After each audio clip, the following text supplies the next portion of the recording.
Good day, everyone. Hope you're doing well today.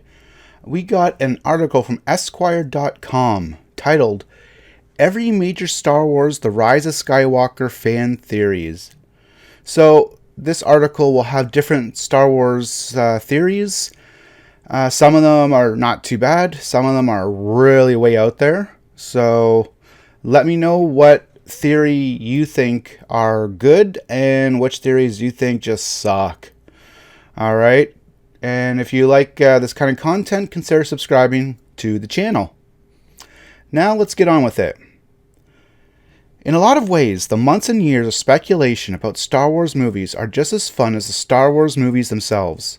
The actual film only lasts a few hours, while the theories, the discussions, and the research leading up to the big release date seemingly goes on forever. There are hundreds of thousands of posts and blogs on fan sites and Reddit and other forums in the expanse of the internet. Hell, before the internet was even a thing, fans found a way to endlessly debate the nuances of a galaxy far, far away. On December 20th, Disney will release the conclusion of the Skywalker saga that has been 40 years and 9 movies in the making. Not only must J.J. Abrams' finale live up to the massive legacy that is Star Wars, it must live up to the seriously imaginative theories that fans have cooked up about how it should end. We're talking everything from clones to massive deaths to resurrections to redemptions, and full-on retconning the controversial Episode 8. So here we go. Let's dive into the best theories about Star Wars The Rise of Skywalker, and be sure to check back as we update the list with many good ideas still to come. Luke has been chatting with his father, Anakin, for decades. As Inverse has reported, a canonical Star Wars book, The Secrets of the Jedi, which details the history of the Order from Luke Skywalker's perspective, reveals key details that have major implications in the upcoming final film of the new trilogy. The most important bit of information is how Luke learned the ability to become a Force ghost after death. As Luke writes in his book, that knowledge was passed down to a select few, including Obi-Wan, Yoda, and my father. Their spirits guided me for many years, but vanished when I shut myself off from the Force. It's a relief to feel their presence after all this time. The perspective here implies that Luke wrote at least this portion of this book sometime during the events of The Last Jedi. This also reveals that Luke had been in contact with his father and Obi-Wan along with Yoda after the fall of the Empire. That means for something around 2 decades, Luke was communicating with his father, Anakin. Imagine what he could have learned about the Emperor Palpatine and the Empire as a whole in 2 decades. Certainly, Darth Vader had intimate knowledge of the remnants of the Empire, and more specifically, what Palpatine's big contingency plan was for his possible death. Next theory. Luke was actually dead the whole time. This fan theory from Reddit imagines kind of a Sixth Sense style twist to the new saga, where Luke Skywalker had died long before Rey arrived on the island in The Last Jedi. One Reddit user writes, he was killed when Kylo Ren attacked the Jedi Academy a decade ago. Luke didn't know how to turn into a Force ghost like Yoda and Obi-Wan did. He never learned the trick. So he was lost in some magical Force plane of existence, and couldn't really materialize before people. That's why he couldn't save Han. He couldn't kill Snoke. He could only project visions into people's minds in one particular place in the galaxy that is strong with the Force. So we're seeing Rey on this island having visions about Luke, and Luke struggling to materialize himself as a Force ghost. He's not really there. We're seeing everything from Rey's point of view, only visions of Luke. This is why we don't see Luke talking with Chewie, because Chewie can't see him. R2 was the closest sentient being to Luke when he died a decade before, so some part of Luke was in R2, which is why R2 is broken in The Force Awakens. Luke Skywalker is not some asshole that doesn't care about his friends. He's a confused ghost that disconnected from the universe of the living. Then once he was able to figure out how to project his ghost to the world of the living, he immediately goes and saves everyone. Yes, sure, there are some major holes that need some explaining, but it's interesting nonetheless. It also provides an answer to why Luke simply vanished and became with the Force after helping the Resistance escape at the end of The Last Jedi. Next theory. Actually, Kylo Ren is good. A Star Wars fan on Reddit posted the idea that Kylo Ren killed his dad to become closer to the dark side so he could draw out Palpatine and finally end it. As another user suggested, he could have made the conscious decision to join the dark side to save something and Palpatine, whatever, but still has numerous emotional issues and trauma dealing with the perceived betrayal from his family and abandonment issues, as well as belief that his role is to be the monster everyone thinks he is. I had dismissed the double agent theory before, but I now see that I was viewing it too simplistically. It's not an either-or thing. Kylo could have very well believed he was doing something right, but that also means he could have become the monster everyone considered him to be, and with his fear issues, becoming that monster was not too difficult. This reading of Kylo's personality and relationship to the dark side fits with what we saw after the death of Snoke in The Last Jedi. With Snoke dead, Kylo asks Rey to join him to end the First Order and lead a new society of their own. Rey turns him down, knowing that he's capable of horrible things. But what if he truly believes he's doing the right thing? That he killed his father, attempted to kill his mother to end evil forever.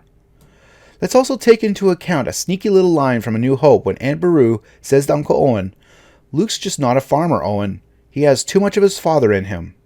To which Owen responds, "That's what I'm afraid of." Something along those lines is also said in The Force Awakens in regard to Kylo, which might be a hint of what's to come for him. Next theory. Palpatine has a contingency plan in place for him after he died. Long before we heard his laugh at the end of the Rise of Skywalker trailer, fans had been speculating that Palpatine would return in Episode 9, and his return is likely because Palpatine made death plans in case of his death, and left behind instructions for anyone that would follow him. Was Snoke working to carry out Palpatine's wishes? Is Kylo Ren picking up where Snoke left off and carrying out Palpatine's final plan? Here's what the Star Wars Wiki says of Palpatine's death. Prior to the demise, he created the contingency to destroy the Empire in the event of his death, believing that the Empire did not deserve to survive without its Emperor. As a consequence, the Imperial remnant were further weakened and less able to resist the New Republic during the waning years of the Galactic Civil War. Ultimately, the Empire capitulated the war after the Battle of Jakku in 5 ABY, ending the era founded by Darth Sidious. Following his death, Sidious' legacy became a base of what became the First Order, a hermit state led by Supreme Leader Snoke, who was also a practitioner of the dark side of the Force. The reign of Snoke went untimely death at the hands of his own apprentice and Skywalker's grandson Kylo Ren, who succeeded his master as the new Supreme Leader, desiring to let the past die along with the Jedi and Sith. Given this, fans have a number of theories about the extent of Palpatine's contingency plan. Many of them involve a scene in Star Wars Revenge of the Sith, when Emperor Palpatine tells a young Skywalker about a Sith Lord named Darth Plagueis. Darth Plagueis was a Dark Lord of the Sith, so powerful and so wise he could use the Force to influence the midichlorians to create life, Palpatine explains. He had such knowledge of the dark side that he could even keep the ones he cared about from dying. The only thing he was afraid of losing? His power. And fortunately, he taught his apprentice everything he knew. Then, his apprentice killed him in his sleep. This apprentice, as you may have guessed, was Palpatine, who we now know will be returning in Star Wars The Rise of Skywalker. Fans have long theorized that Palpatine could somehow return using the techniques he learned from Plagueis. The most popular versions of this theory says Palpatine had used this technique to preserve his life essence in various host bodies. One of these may have been our boy Snoke, and now that Snoke is dead, it's possible that Palpatine might try to use Kylo Ren or Rey in the same way next. Next theory, Rey will turn bad. The D23 Star Wars trailer showed a different side of Rey when we have seen in the new trilogy. She appears bathed in darkness, and in the very end, holding a red double-bladed lightsaber. In a new theory on Reddit, one posted before this D23 footage was released widely, A user describes a situation in which Kylo Ren learns that Anakin's virgin birth was the result of Palpatine's experiments with the Force. As it turns out, Palpatine can possess beings that are powerful with the Force, which is his key to immortality. Rey arrives to challenge Kylo Ren, and he is beaten when Palpatine intervenes. Rey is captured by Palpatine, and Kylo returns to the Resistance with this information to help them beat the Emperor for good. Later in the film, Kylo returns to fight Palpatine, and as the theory reads, she is a Darth moniker and was turned to the dark side after being tortured. Sidious informs him that the Skywalker lineage was a mistake because it was corrupted with weak light side midi-chlorians, and that Rey was his latest experiment. Rey was created by Sidious as a new Force being, as Anakin failed, and that explained her powers as she was a new Anakin. In Sidious's opinion, the Skywalker family was a mistake which needed to be eradicated. Now, wielding a double-bladed lightsaber, fight Kylo. Kylo will toss the red crossguard for Anakin's lightsaber and fight Rey in the Star Destroyer. It's interesting that in this reading, Kylo and Rey essentially switch places on the spectrum of light to dark. It fits with a number of other theories out there, including good Kylo theory. Next theory, Rey is some sort of clone. I know on first read this sounds stupid, and trust me, it is, but there's a precedent for clones in the Star Wars universe. There are various versions of this theory out there. Some of them say that Rey is a clone created in a lab as a copy of either Darth Vader or the Emperor, as part of Palpatine's contingency plan. Others say that Rey is a clone of Leia, considering the bond we've seen between the two of them in Episode 7 and 8. Some equally dumb ones say she is a clone made from Luke Skywalker's severed hand. Alright. Next theory. Rey's parents weren't really drunk losers. Hey look, if she wasn't a clone, is it possible that Rey's parents were not who Kylo Ren said they were? Long before The Force Awakens hit theaters, the question was, who is Rey really? Now, here we are years after the release of Episode 7, and we still don't really know. Yes, Kylo Ren pretty bluntly told Rey in Episode, well, it says 7, but it's supposed to be 8, that her parents were just some space bums who abandoned her on some crummy desert planet. But fans refused to believe this. In April, The Last Jedi director Rian Johnson hinted in an interview about the possibility of J.J. Abrams retconning Rey's origin story in Episode 9. There are a number of plausible theories of who her parents can be, if not random drunks. There's evidence to support that she's the granddaughter of Obi-Wan Kenobi, or the descendant of Palpatine. Another theory says that she's the daughter of Han Solo, which led to his estrangement from Leia. On to the next theory. Rey is Palpatine's daughter. This is a theory that's been floating around since all the way back in 2016, right after The Force Awakens premiered. Fans have been arguing over Rey's lineage for years now, but this is one rumor that just doesn't go away. Fans have been pointing to one key commonality between Rey and Sheev. Yes, that's his canonical first name. Their lightsaber fighting style. This one move specifically. Now, it may feel insane to derive an entire family lineage from one relatively uninterested sword jab, but hey, weird things have happened in the Star Wars universe. It seems easy to predict now, but at the time, no one expected Darth Vader to turn out to be Luke's father at the end of Empire Strikes Back. That major reveal fooled everyone, even some members of the cast. Also, Reddit users have pointed out that Rey has an accent that is imperial in nature. We'll have to wait to see if she's going to laugh like Palpatine in the new film too. Next theory, that the Skywalkers are a completely new kind of religion. Let the past die. Kill it if you have to. That's what Kylo Ren says in The Last Jedi, as he urges Rey to forget about Luke Skywalker, Leia, the Rebellion, the First Order, the Resistance, everything. Though he doesn't get quite his wish in Jedi, he sure gets pretty close, leveling the Resistance and effectively getting Luke Skywalker to die in the process. But this theory, which may or may not have been started by director and notable Star Wars fanboy Kevin Smith, says that the Jedi and the Sith will come to an end in Skywalker, as an entirely new religion is started. Slash Film pulled some quotes from the director on his visit to the set of Skywalker, as he said, "The last movie was The Last Jedi. What if they were telling us the fucking title? The way the Jedi had been used historically in these movies, including in the last movie, The Last Jedi, The Jedis Must End. All that shit. What if that's it for the Jedis, and perhaps the new religion are the Skywalkers? Didn't that just give you fucking chills? What if it's that? Wouldn't that be fucking dope? Like Luke was so fucking important, like I'm going to cry to the universe. Then, from then on, they named the order after him. They're all Skywalkers." So Smith got a point. The Jedi are dwindling, as there may be only one left, Rey. It might be time to start all over again. The next theory, Kylo Ren is possessed by Darth Plagueis. This is an intriguing one.